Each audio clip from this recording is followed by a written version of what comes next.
शुक्राना अनंतम शुक्राना। गुरुजी ने बार बार इस घर में सेवा के लिए बुलाया है, कोई तो वजह रही होगी। कहते हैं गुरुजी का भजन है, बड़ा प्यारा लगता है मुझे। कई जन्मों से बुला रही हूँ, कोई तो रिश्ता ज़रूर होगा।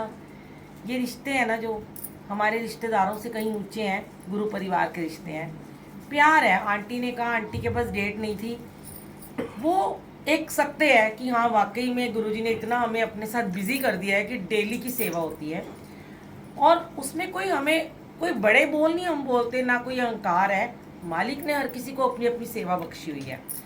उनका प्यार है आंटी का, तरुण बच्चे का, कि भाई आंटी को ही बुलाना है, आंटी आ जाएं। इन्होंने बहुत बारी बनाया प्रोग्राम, पर कुछ बन ही नहीं रहा था। फिर आंटी ने कहा 20 को।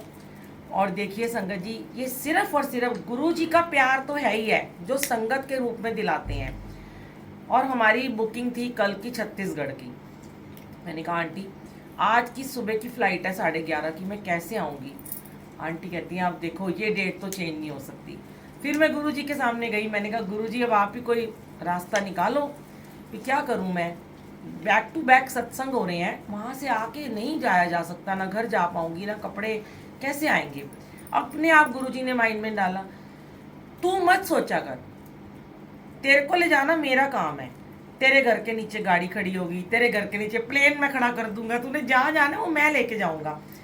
थॉट डाला गुरुजी ने। मैंने कहा बेटा ये कर सकती हूँ मैं, अब तुम इतनी जिद कर रहे हो कि तुम आज का सत्संग नहीं पोस्टपोन कर सकते, मेरे लिए मत करो, तुम कर लो। इसने कहा नहीं, हमारा मन है कि आप ही आओ, सेवादार तो बहुत है, ऐसा नहीं है सेवा नहीं होती है। अगर हम आज नहीं रहेंगे जिंदगी में, थोड़ी सेवा रुक जाएगी, गुरुजी के सत्संग थोड़ा रुक जाएंगे।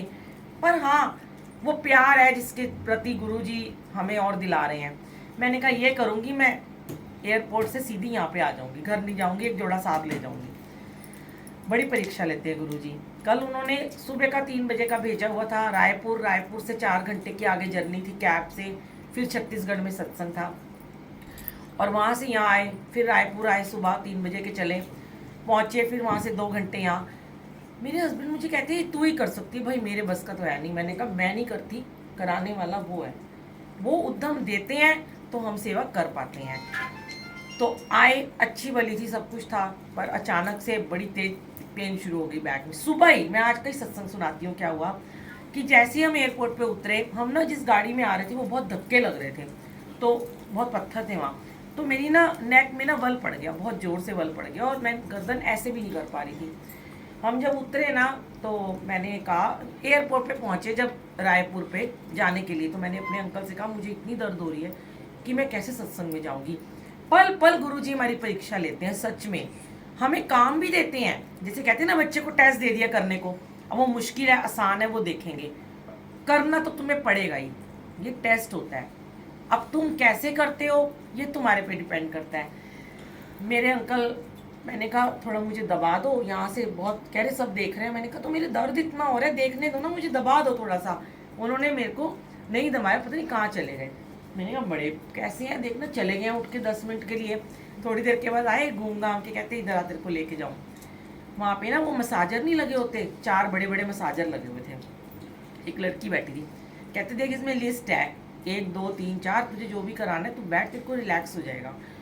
मुझे कभी ऐसे लगता नहीं कि उससे कुछ होता होगा, पर मैंने उसमें थोड़ा महंगा वाला ले लिया कि उसमें पूरी बॉडी की मसाज थी 15 मिनट की।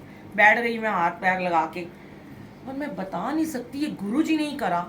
फूलों की तरह रखते हैं और परीक्षा लेते हैं और ठीक भी कर देते हैं। 15 मिनट में मेरी गर्दन का बल भी ठीक हो गया, जैसे कोई मुझे ऐसे ऐसे दबा रहा है, पैर से अंगूठे से लेके सर तक मेरे को पूरा दबाया गया उससे। मैं बिल्कुल ठीक हो गई। मैंने कहा मेरा दर्द ही सारा गायब हो गया। बड़ी खुश हो गई कि चलो आराम से पहुंच जाऊंगी, सेवादार वहाँ से दिल्ली से पहुंच जाएंगे, मैं यहाँ से पहुंच जाऊंगी। और उसके बाद जब यहाँ पे आई सब ठीक था, इन्होंने कहा रेस्ट कर लो। मैंने कहा तो टाइम नहीं, 10 मिनट लेटते हैं। फिर एकदम से दरबार लगा के हटी, फिर बैक में बहुत तेज पेन शुरू हो गई। मैंने कहा क्योंकि पहले स्लिप डिस्क रह चुकी है।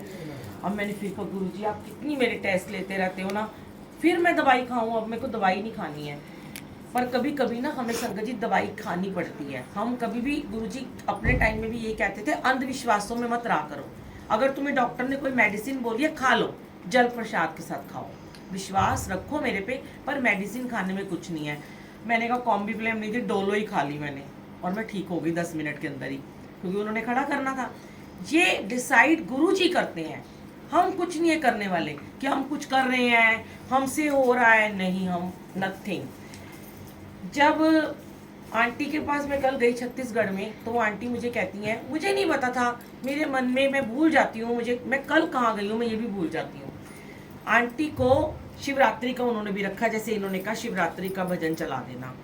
हमने कहा चलो अभी शिवरात्रि गई है, सत्संग खत्म हो गया, वहाँ सब डांस कर रहे थे, मेरे मन में आया, मैंने कहा आंटी चलो आज ना आपकी जयमाला ही करवा देती हूँ मैं।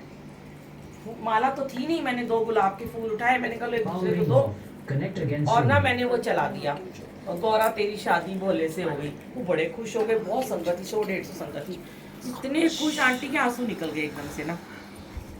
तो जैसे ही सत्संग खत्म हुआ, आंटी ने मुझे क्या बताया, मतलब मेरे को गुरुजी प्यार भी बड़ा करते हैं, मैं इनको देख चुकी हूँ।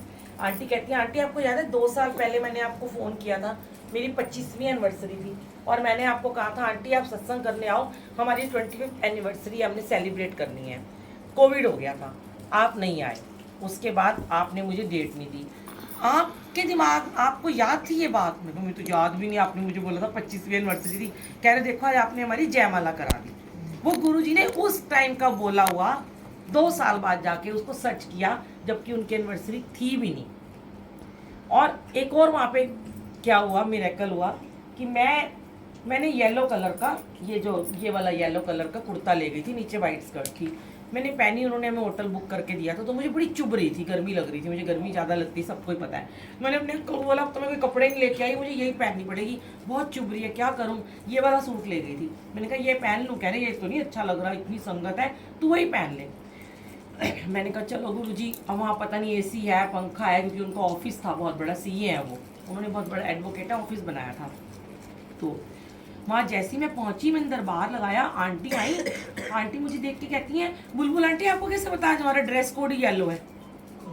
वाह, मैंने कहा देखो गुरुजी, कहीं भी लेट डाउन नहीं होने देते, ऊपर रखते हैं हमेशा, कि तेरे मन में ये ना आ जाता कि सबने येलो पहना है तो मैं भी येलो पहन लेती। और मैं वो येलो कलर कभी नहीं पहनती, ऐसा मुझे पहना दिया, और सबके बीच में मैं भी येलो हो गई। तो ये चीज़ें गुरुजी का जब प्यार मिलता है ना, ऐसे लगता है दिल गदगद हो जाता है। कोई कहता है हम इतने महीने से इंतज़ार कर रहे थे, मैं उनको ये कहती हूँ मेरी इंतज़ार क्यों करते हो? कहते नहीं। फिर आज मैं आपको एक बात क्लियर करना चाहती हूँ